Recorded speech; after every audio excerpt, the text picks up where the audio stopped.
start with coordination without any dimension. Like, point is something that establishes a relationship within a space. Here in this picture, if you see, you can see how well they've played with the size of the dot and they've created pattern. Here they have two different sizes and they've created a pattern. In this, if you see, they have created a layered effect. Okay, so you can create something like this in your wallpaper, in your furniture. So patterns, this method is basically called stippling, where you design with dots. So these have an illusion effect. This illusion effect is because it gives way to a focal point, right? So here again, as I told you, they've created beautiful pattern with just colors, different colors and different sizes. So you can try something like this when we do the practical classes. So line, as I told you, point has no dimension, but a line has one dimension. The fundamental characteristic of a line is to connect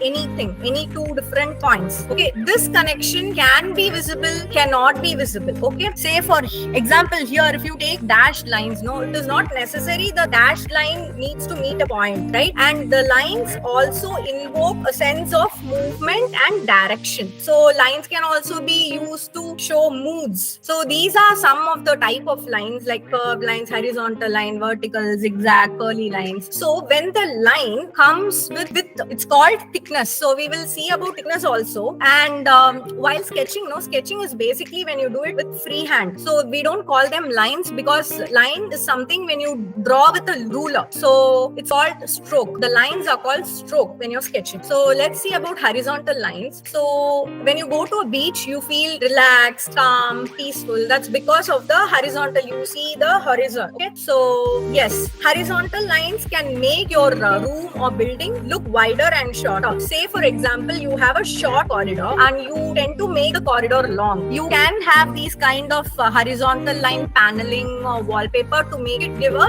longer or a narrow effect. So vertical line basically suggests growth and inspiration. It also gives sense of height and grandeur. For example, your Eiffel Tower. Okay, and so in Mumbai, if you see, the building heights are like 8.5 feet. So in places like that, you can have vertical panels or vertical wallpaper to make your space look longer. It gives a sense of freedom and strength. So diagonal lines are actually very important because if you don't know how to use them, it causes disturbances and it gives an uncomfortable feeling. Say for example, you take this picture, are you guys happy with the picture? It's because they have a lot of dark colors and lot of movement, different kind of movement, different directions and too much color. It's not nice, right? Whereas this is a little pleasing. Comparatively, this is a little pleasing. So diagonal lines suggest action, movement and energy if applied correctly. So diagonal lines add volume to your space since it's a combination of both horizontal and vertical. So it basically adds visual interest. So curved lines are nothing but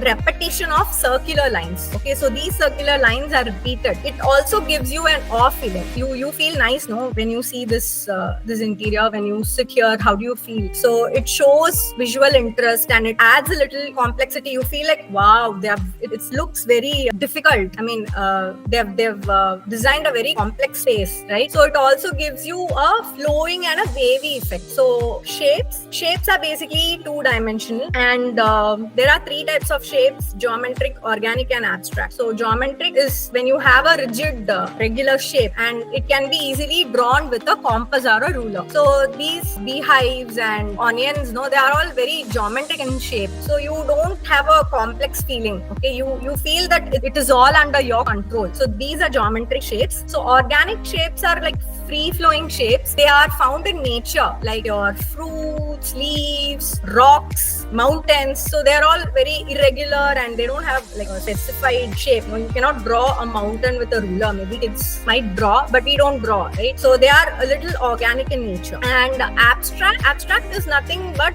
they don't have any, when a shape has no name, it's called an abstract shape according to me. So if you look at the picture here, they have combined a lot of shapes together to form a pattern. So basically when you change the original character of a shape to something else, it's called an abstract shape. So form is a three-dimensional, whereas a shape was two-dimensional. Okay, it adds volume to a face. When you add a volume to a shape, it becomes a form. So here if you see, this is a square. Okay, square is a shape, whereas a cube becomes a form because it has a third dimensional. In this plan, in this image, if you take, this plan is a two-dimensional plan because it has a length and a width, whereas this model, it has another dimension, which is the height. So this is the form. So now texture. So texture is something that adds a sensory experience in your space.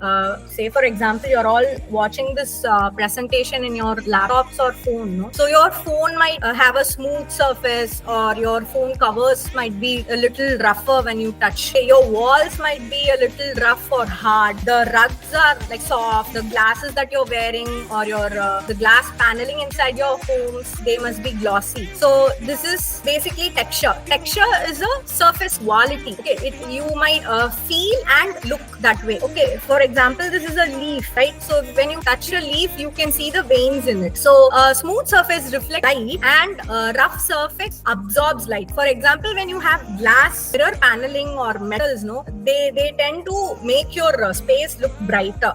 So that's what smooth surface does.